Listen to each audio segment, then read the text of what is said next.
भारताने अमेरिकेसोबतचा व्यापार करार तात्पुरता रोखला। अमेरिकेकडून आयात शुल्क निश्चित करेपर्यंत स्वाक्षरी नाही, भारताची भूमिका। भारत अमेरिकेतील व्यापार करार पुन्हा लांबणीवर। शिवालिकनंतर आज नंदादेवी जहाज भारतात दाखल। 46,500 मेट्रिक टन एलपीजी घेऊन नंदादेवी भारतात वाडीनारमध्ये एसटीएस ऑपरेशनला सुरुवात।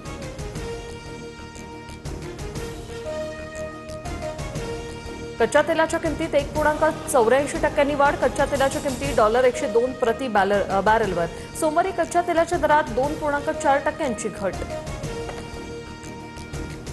एलपीजी नंतर आता तेलाच्या किमतीही कडाडल्या। खाद्यतेल 15 रुपयांनी महागलं। मार्केट यार्डात 15 किलोच्या डब्यामागे 30 ते 40 रुपयांची वाढ। युद्धाच्या नावाखाली तेलाच्या किमती वाढवल्या।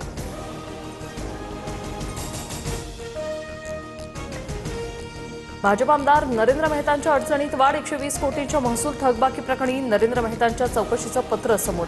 व्हायरल पत्रात मेहतांचा भूमाफियाचा उल्लेख। नाना पटोले यांचा आरोप। नाना पटोलेंचे माझ्यावरील आरोप हे बिनबुडाचे, कोणताही गैरव्यवहार केलेला नाही। व्हायरल पत्रावर नरेंद्र मेहतांचं स्पष्टीकरण।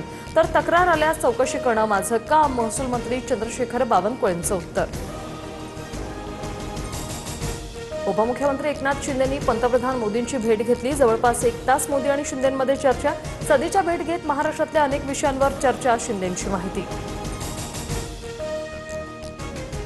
मुख्यमंत्री देवेंद्र फडणवीस उद्या दिल्ली दौऱ्यावर। केंद्रीय संचलन समितीच्या बैठकीला उपस्थित राहणार। 5 राज्यातील तिकीट वाटपासाठी भाजपची उद्या महत्त्वाची बैठक। शिवरायांबाबतच्या वादग्रस्त विधानावर चौफेर आव्हाडांची जाहीर माफी, तर आव्हाडांना कठोर किंमत मोजावी लागेल। शंभूराज देसाईंचा इशारा। गटनेत्यांच्या बैठकीत निलंबनाचा ठराव मांडणार असल्याची माहिती।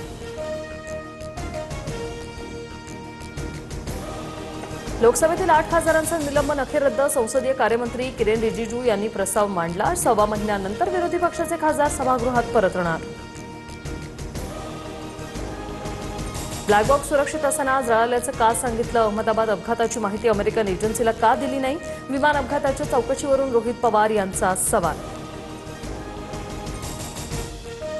गॅस तुटवड्यामुळे अनेक हॉटेल्स बंद। एलपीजीसाठी रांगा लागल्या। देशात ऑपरेशन सक्सेसफुल पण पेशंट डेड अशी स्थिती। संजय राऊतांचा केंद्रावर निशाणा। आखाती युद्धाचा चटका महाराष्ट्राच्या खानावळींना। ठाण्यात 60% हॉटेल बंद। पुण्यात पोळी भाजी केंद्रावरील दर दुप्पट।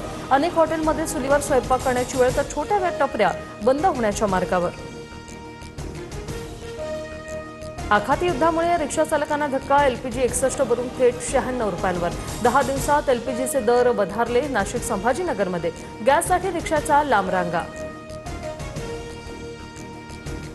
पुण्यात जिल्हाधिकाऱ्यांच्या आदेशाची पायमल्ली। घरपोच सिलेंडरचं रस्त्यावरच वाटप। मार्केट यार्ड परिसरात पुन्हा एकदा सिलेंडरसाठी रांगा लागल्या। जालन्यात गॅस एजन्सी गोडाऊन फोडून 110 सिलेंडरची चोरी। उटवद शिवारातील घटना। 5.5 लाखांचा मुद्देमाल चोरीला। पोलिसात गुन्हा दाखल।